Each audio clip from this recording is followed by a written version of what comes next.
இப்போ பட்ஜெட் வந்திருக்கு. பட்ஜெட்ல வந்து தார்மீகமா தமிழ்நாட்டு வந்து இன்னைக்கு புறம் தள்ளியிருக்காங்க.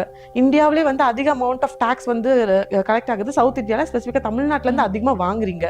ஆனா தார்மீகமா நம்ம கிடைக்க வேண்டிய காசு திருப்பி கொடுக்குறீங்களான்னு கேட்டா இல்ல. பெரிய ஃப்ளட்டோ இல்ல ரெயினோ இல்ல பல பிரச்சனை வருது. அண்மையில நிலச்சரிவு நடந்துச்சு அண்டை மாநிலத்துல. நமக்கான ரிலீஃப் ஃபண்ட் வந்துச்சான்னு கேட்டா ரிலீஃப் ஃபண்டும் வரல. ஸோ நம்ம டாக்ஸும் அதிகமாக வாங்குறாங்க. திருப்பி தர வேண்டிய டாக்ஸ் ஃபண்டும் ரிட்டர்ன்ஸ் வந்து கம்மியாக கொடுக்குறாங்க. இந்த மாதிரி ரிலீஃப் இந்த மாதிரி மெஷர்ஸ்க்கு திருப்பி கொடுக்க வேண்டிய ஃபண்டு கொடுக்குறதே கிடையாது. இன்னும் நமக்கு எஜுகேஷனுக்கு கொடுக்க வேண்டிய அந்த சமூக சிக்ஷா SSAக்கு கொடுக்க வேண்டிய ஃபண்ட் வந்து 3500 கோடி இன்னும் நிலுவையில் இருக்கு. ஜல்ஜீவன் திட்டம் வந்து இந்தியா முழுக்க அமல்படுத்தணும்னு முயற்சி பண்ணிட்டு இருக்காங்க இன்னும் பல மாநிலம். நம்ம இதில் ஆல்ரெடி வந்து கிராமம் வந்து குடிநீர் அந்த குழாய்கள்லாம் அமைக்கப்பட்டிருக்கு. இதுக்கு ஒரு 3100 சொச்சம் நமக்கு இன்னும் தர வேண்டியது இருக்கு. ஒன்றிய மாநில அரசு சேர்ந்து கட்ட வேண்டிய அந்த வீடு கட்டும் திட்டத்தில் மாநில அரசோட பங்கு அதிகமாக இருக்கு. ஆனால் நமக்கான அங்கீகாரம் கிடைக்க பெறதே இல்லை.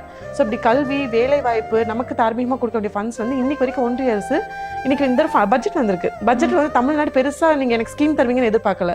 நிலுவையில வச்சிருக்கிற அமௌண்ட்டையாவது ரிட்டர்ன் கொடுப்பீங்களான்னு எதிர்பார்த்தோம். எனக்கு அதுவும் கிடைக்கல. போன பட்ஜெட்ல தமிழ்நாடுன்ற வார்த்தையை கூட பயன்படுத்தல. திருக்குறளை வந்து பேரளவுக்கு மட்டும் பயன்படுத்தி தமிழ்நாட்டோட குரலை கேட்காம போனாங்க. இன்னைக்கு இந்த பட்ஜெட்ல திருக்குறளும் வரல. தமிழ்நாடு வந்து வெறும் பேரளவில் மட்டும் இருக்கு. நமக்கு புதுசா எந்த ப்ராஜெக்ட்ஸும் வந்து இம்ப்ளிமெண்ட் பண்றதுக்கு கொடுக்கல. நமக்கு கொடுக்க வேண்டிய ஃபண்டும் பத்தி எதுவும் வாயும் திறக்கல. ஸோ பேரளவில் கூட இந்த தடவை பட்ஜெட்டுக்காக அட்லீஸ்ட் எலெக்ஷன் வருதேன்னு பாவப்பட்டாவது தமிழ்நாட்டுக்கு எதாவது கொடுப்பாங்களான்னு பார்த்தா இந்த முறையும் புறம் தள்ளிட்டாங்க.